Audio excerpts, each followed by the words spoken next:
El tiro parabólico o movimiento de proyectiles es un tipo de movimiento en dos dimensiones, en el cual un objeto es lanzado o proyectado en el aire y sigue una trayectoria curva conocida como una parábola. Esta parábola va a estar influenciada por el efecto de la aceleración gravitacional únicamente en el componente en el movimiento en el eje Y. Y adicionalmente deberemos despreciar la resistencia del aire, por lo menos para los ejercicios que realizaremos inicialmente. Por lo tanto, vamos a tener dos tipos de componentes en este tipo de movimiento: las ecuaciones del componente horizontal y las componentes verticales. La componente horizontal es la más sencilla de todas, pues se basa en el movimiento rectilíneo uniforme, es decir, aceleración cero y velocidad constante. Por lo tanto, la única ecuación a tener en cuenta es la ecuación del rango. En este caso, r sub x o posición final en x va a ser igual al rango. Vamos a asumir que la posición inicial en x siempre vale 0, porque va a plantear el origen, es decir, este punto de acá, por defecto, siempre lo vamos a asumir como x igual a 0. Y va a ser igual al producto entre la magnitud de la velocidad en x por el tiempo dado, que en este caso lo denominaremos como tiempo de vuelo. De allí que la mayoría de las ecuaciones que involucren al rango son bastante sencillas, y esas no van a ser nuestro dolor de cabeza. Nuestro dolor de cabeza va a provenir de las ecuaciones del componente en Y, porque en Y nos movemos de una manera muy diferente. Nos vamos a mover con aceleración constante, siendo aceleración constante igual a menos la constante de aceleración gravitacional. Por lo tanto, todas las ecuaciones del movimiento uniformemente acelerado se expresan en torno a la aceleración gravitacional negativa. Por convención, la aceleración gravitacional se expresa en los libros o textos o donde sea que se reporte como un valor absoluto positivo, mientras que el valor negativo se incorpora a la ecuación directamente. Sin embargo, aquí viene el truco. Normalmente cuando hacemos las demostraciones para la caída libre, que es un tipo de movimiento en una sola dimensión, que es descrito precisamente por ese conjunto de fórmulas, generalmente describimos velocidad final en Y, posición final en Y, ya sea que tengamos tiempo o que no tengamos tiempo. Esas son básicamente las tres ecuaciones normales, pero falta una. Y sin esa última ecuación, el movimiento parabólico se vuelve insufriblemente complicado. Es la ecuación para tiempo. Y la pregunta sería, ¿por qué tenemos que usar la cuadrática si es potencialmente posible calcular el tiempo a través de las velocidades y la aceleración gravitacional? La respuesta es porque en un lanzamiento de caída libre podemos tener un objeto que se eleva y luego cae, digamos que en la misma posición. Eso quiere decir que para una altura dada que denominamos r de y, el objeto va a tocarla dos veces, una en el ascenso, que sería la dirección positiva, y otra en el descenso, que sería la negativa. Pero ambas cumplen con que se alcanza la misma posición en Y. Por lo tanto, una misma posición en Y va a tener dos tiempos diferentes. De allí que en la cuadrática necesariamente vamos a tener que describir con más y menos.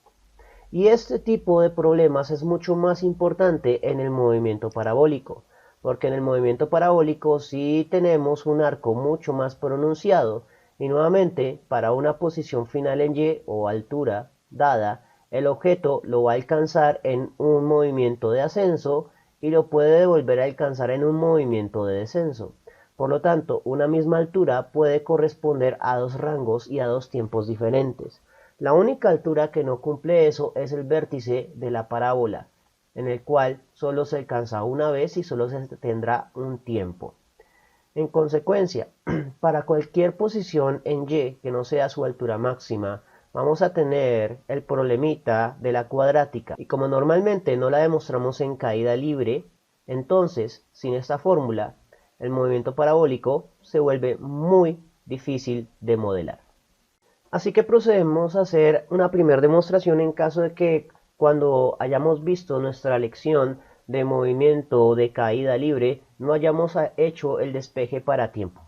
Entonces, vamos a necesitar la definición de posición final en una caída libre, que va a ser igual al negativo de la mitad de la aceleración gravitacional por el tiempo al cuadrado, más la componente en y de la velocidad inicial por el tiempo, más la posición inicial en y. Estaríamos tentados a hacer una simplificación en las posiciones. Eso porque la figura que hacemos normalmente para el tiro parabólico es una en la cual se hace un disparo en un plano. Por lo tanto, la posición en y inicial es igual a la posición en y final. Y si hacemos eso, pues la ecuación se simplifica. Sin embargo, no vamos a hacer eso, porque no todos los casos vamos a tener un lanzamiento en un plano. Vamos a tener otros subcasos generales. En uno vamos a tener un lanzamiento en el cual la posición en y inicial es más alta que la final. Y a su vez este tiene un subcaso en el cual el lanzamiento se hace en horizontal, pero nuevamente la posición inicial en y es más grande que la posición final.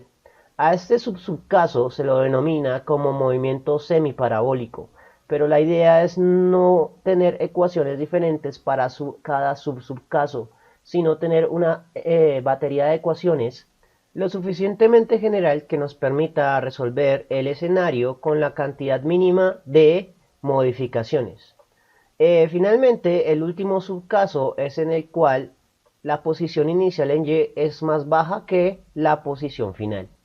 El presupuesto que sí podemos aplicar para simplificar este escenario es que, por definición, asumamos que la posición inicial del movimiento es la que define el marco de referencia, sin importar lo que nos diga el enunciado. Por lo tanto, la posición inicial en y siempre va a ser parte del origen, es decir, el punto 00.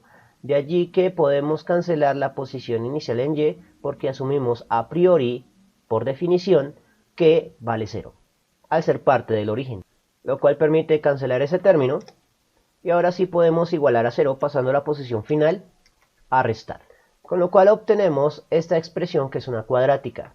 No tenemos que resolverla manualmente porque por suerte ya tenemos un algoritmo general de solución, y ese algoritmo general de solución se conoce como la solución general de la cuadrática. En este caso el término A va a estar compuesto por la mitad negativa de la aceleración gravitacional, B va a ser igual a la velocidad inicial en y, C va a ser igual a la posición final en y, mientras que T va a ser X. Por lo tanto, simplemente tenemos que reemplazar esos términos en la solución general de la cuadrática. Entonces comencemos. El valor de X es tiempo. B es igual al componente inicial en y de la velocidad. A va a ser la mitad de la aceleración gravitacional negativa. Y C, la posición final en y negativa. Resolvemos signos, menos por menos da más por menos da menos. La mitad de 4 es un 2, con lo cual hemos simplificado el término de la raíz. La mitad de 2 es un 1, por lo tanto quedará menos la aceleración gravitacional. Este menos 1 puede trasladarse al exterior de la fracción y multiplicar a todos los términos que están multiplicando por separado. Menos por menos da más. Menos por más da menos y menos por menos da más. Así que el efecto de multiplicar negativo por un término que sea más y menos es irrelevante.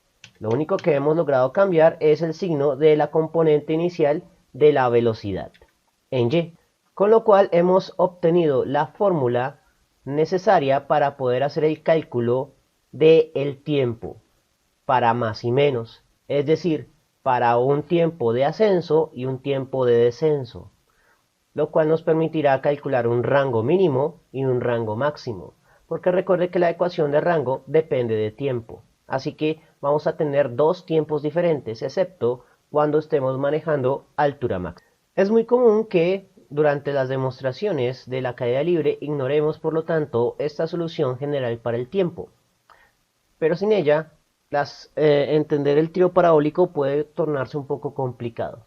Dicho esto, las parámetros normales o básicos para calcular en en tiros parabólicos son altura máxima y rango máximo. Entonces, la altura máxima corresponde al vértice de la parábola. En el movimiento parabólico tenemos que acostumbrarnos a que la parábola se dibuja de manera invertida. O sea, normalmente escribimos la parábola, una parábola que asciende, pero en el tiro parabólico lo que tenemos es una parábola que desciende, y el vértice no está ubicado en el origen, sino que es precisamente la altura máxima de vuelo del objeto. Ese punto se caracteriza porque su velocidad final en y es cero, y a través de esa condición es que podemos hacer la demostración de sus ecuaciones. Tenga en cuenta que el vector velocidad va a tener un ángulo que cambia a medida que el objeto va moviéndose, pero existe un ángulo constante y que es crucial para este cálculo, y es el ángulo inicial del vector velocidad. Tenga en cuenta que el ángulo inicial del vector velocidad es igual al ángulo inicial del vector posición, pero solo en ese punto ambos son iguales. Posteriormente, cuando el movimiento comience a darse, el ángulo final de ambos vectores va a ser diferente. El rango lo vamos a hallar a través del tiempo de vuelo, y el tiempo de vuelo lo vamos a hallar por medio de la mitad del tiempo necesario para ese vuelo, o sea, es el tiempo necesario para alcanzar la altura máxima. Así que a través de este análisis podemos ver que lo primero que deberemos determinar es la altura máxima, luego deberemos determinar la mitad del tiempo de vuelo, posteriormente el tiempo de vuelo completo, y con eso vamos a determinar el rango.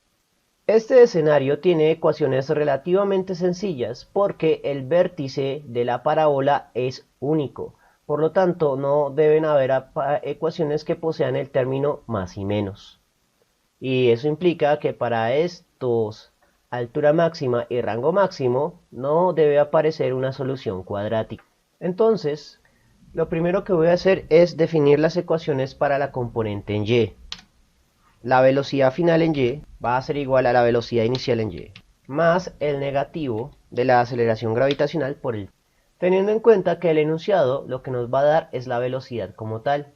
Por lo tanto, esa velocidad inicial en y debe obtenerse a través de una descomposición vectorial que vimos en el capítulo de vectores. La velocidad inicial en y, en este caso, va a ser igual a la velocidad inicial, bueno, su rapidez o la magnitud de la velocidad inicial que sale del enunciado, por el seno del ángulo inicial del vector velocidad, que en este caso voy a denominar simplemente como θ inicial.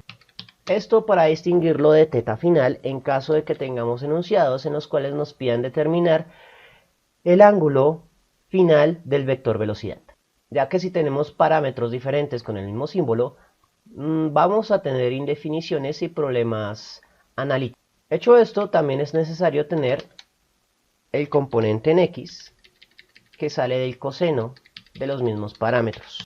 No voy a reemplazar porque normalmente en la práctica estos cálculos se hacen por separado. Es decir, primero descompongo y después uso el valor por separado. Entonces, tengo este valor porque lo obtuve de su descomposición. Aceleración gravitacional es una constante conocida y desconozco tiempo. Sin embargo, sé que la velocidad final en y vale 0 en altura máxima, por definición analítica. Así que pues lo igualo a 0 y despejo tiempo. Paso la velocidad inicial a restar. Multiplico por menos 1 a ambos lados de la ecuación y despejo tiempo. Y ese tiempo lo voy a denominar como tiempo en el cual se alcanza y máximo. Lo podríamos denominar tiempo medios, pero eso solo es cierto si realizamos el lanzamiento del proyectil en un plano. Solo en ese caso, altura máxima va a tener que el tiempo es la mitad del tiempo de vuelo total. Sin embargo, debemos reconocer que ese no es el único caso que podemos tener.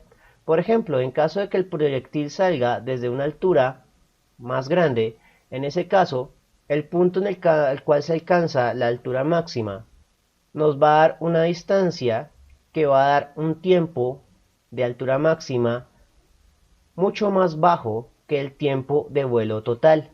Por lo tanto, no voy a llamar a esto tiempo medios, sino tiempo en el cual se alcanza la altura máxima. Pues recuerde que estamos tratando de demostrar ecuaciones no solo para el proyectil en un plano, sino para el proyectil en cualquier tipo de terreno. Hecho esto, pues ya tengo la ecuación para hallar el tiempo de vuelo para alcanzar la altura máxima.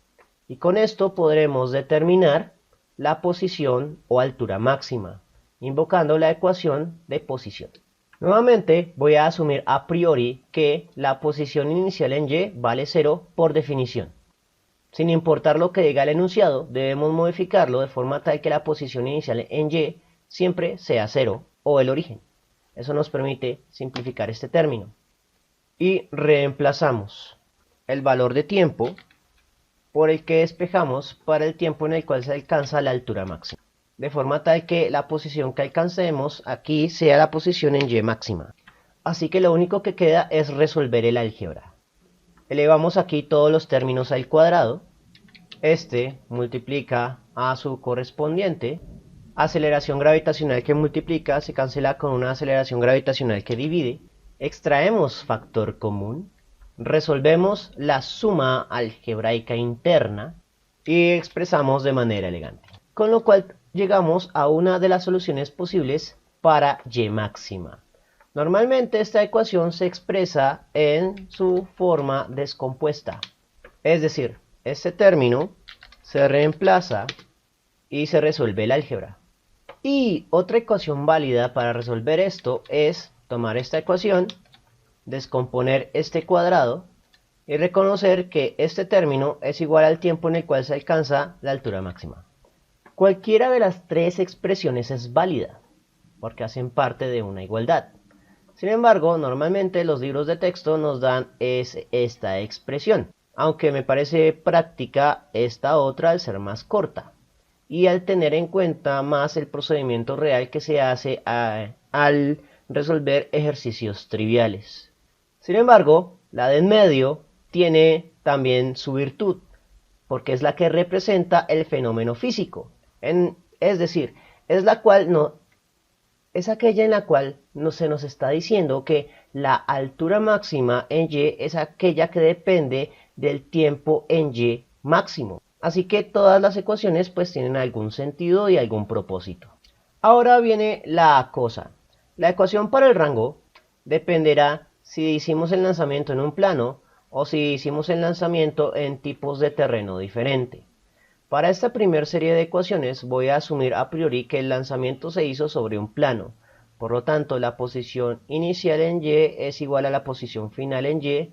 Por lo tanto, el tiempo de vuelo necesario para alcanzar la altura máxima es la mitad del tiempo de vuelo total. Por lo tanto, en ese caso y solo en ese caso podemos hacer el siguiente presupuesto. Que el tiempo de vuelo, que voy a denominar simplemente como T, es igual a 2 veces el tiempo de la altura máxima. Y con ese tiempo podemos aplicar la fórmula para el rango. La posición final en X es igual a la velocidad inicial en X por el tiempo de vuelo. Y la posición inicial en X la asumimos a priori como 0. Por lo tanto, simplemente es reemplazar tiempo de vuelo por 2 veces el tiempo en que se demora en alcanzar la altura máxima.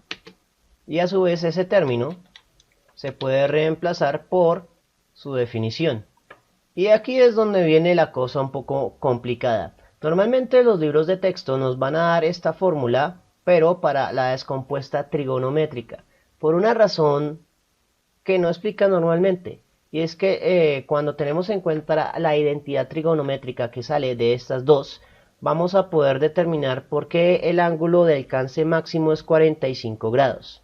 Vamos a hacer esa trigonometría teniendo en cuenta que no es necesaria. Y podremos resolver los ejercicios de lápiz y papel con esta fórmula o esta de acá. Siempre que se haga el procedimiento mecánicamente con las fórmulas anteriores. Entonces, la magia de los libros de texto es la siguiente.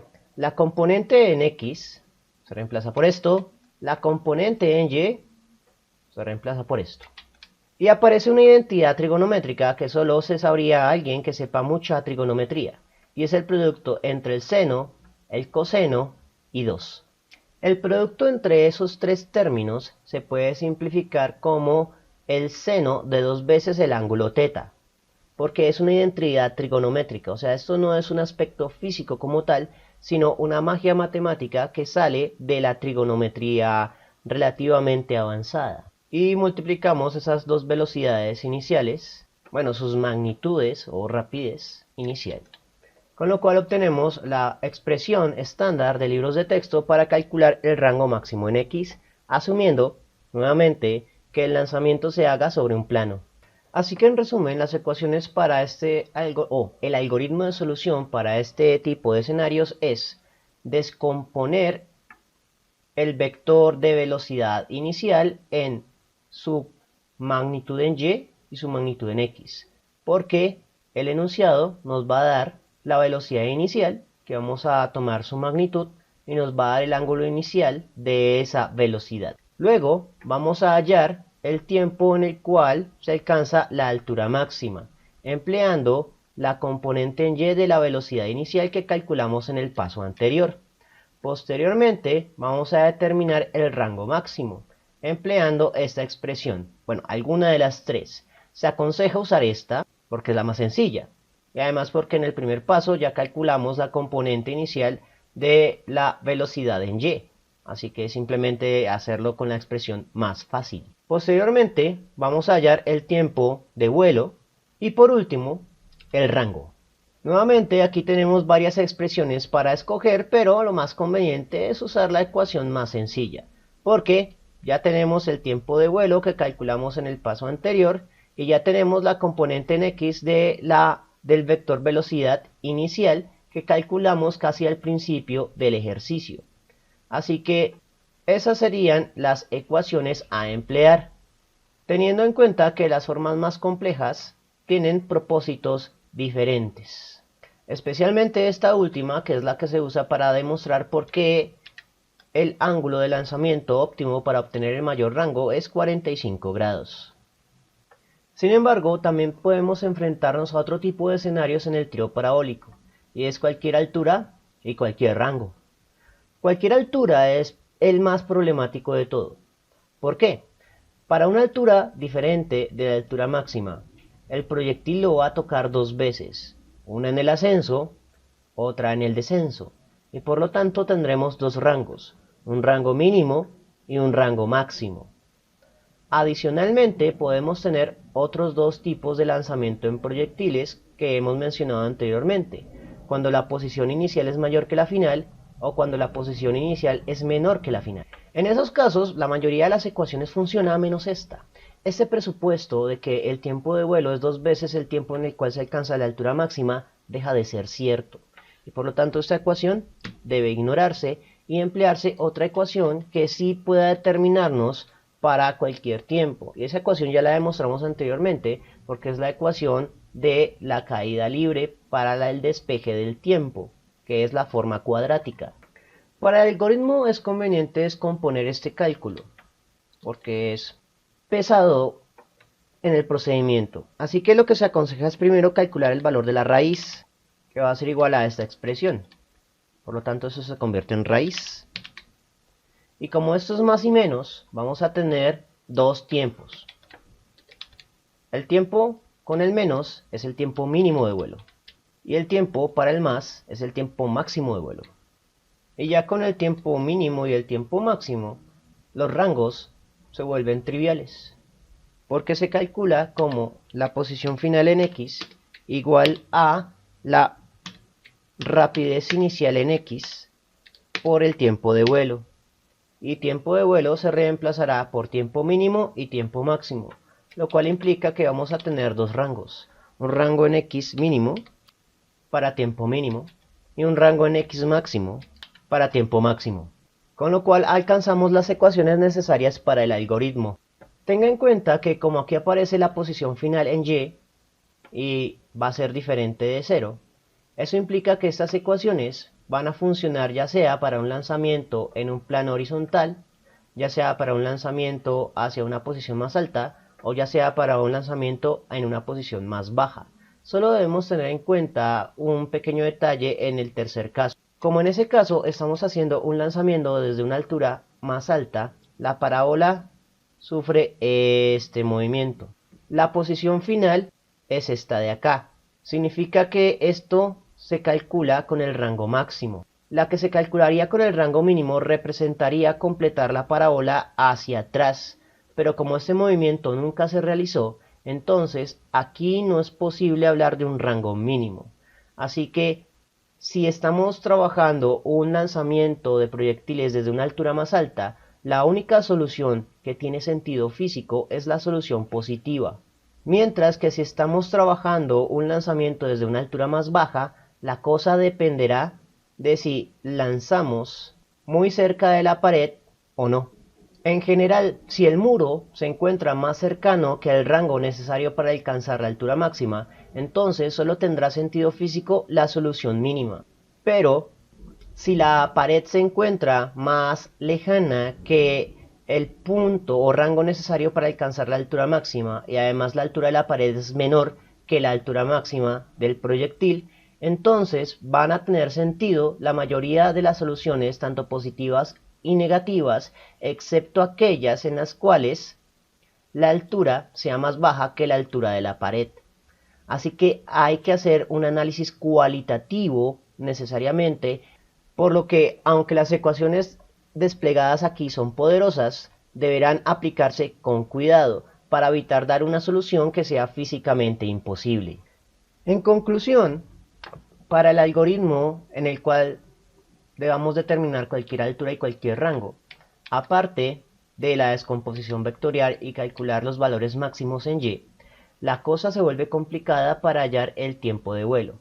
Tenga en cuenta que la altura máxima se aconseja calcularla con la forma más simple de esta expresión, o sea, esta fórmula. Pues ¿por qué? Pues porque la velocidad inicial en y, su magnitud, la calculamos por separado en el primer paso. Y ya es simplemente elevarla al cuadrado y dividirla entre la aceleración gravitacional. Ahora, nuevamente el problema aparece para calcular el tiempo de vuelo, que se obtiene con la solución cuadrática, que es la misma solución cuadrática para una caída libre, y ya con esto se descompone porque hacer ese cálculo de un solo paso es complicado. Así que en su orden lo primero que hacemos es determinar el valor de la raíz. Con el valor de la raíz podemos calcular el tiempo mínimo de vuelo, y con el tiempo mínimo de vuelo podemos determinar el rango mínimo de vuelo. Posteriormente podremos determinar el tiempo máximo de vuelo y con él el rango máximo de vuelo, con lo cual obtenemos las fórmulas necesarias para describir un movimiento parabólico de una manera un poco más completa. Nuevamente teniendo mucho cuidado de leer muy bien el enunciado, porque por ejemplo para lanzamientos desde una altura inicial más alta que la final, todas las soluciones mínimas son físicamente imposibles y por lo tanto no se presentan, y solo tienen sentido las soluciones positivas, mientras que para el caso contrario deberá leerse el enunciado porque dependerá de la altura del muro. Bien, eso fue todo por el momento.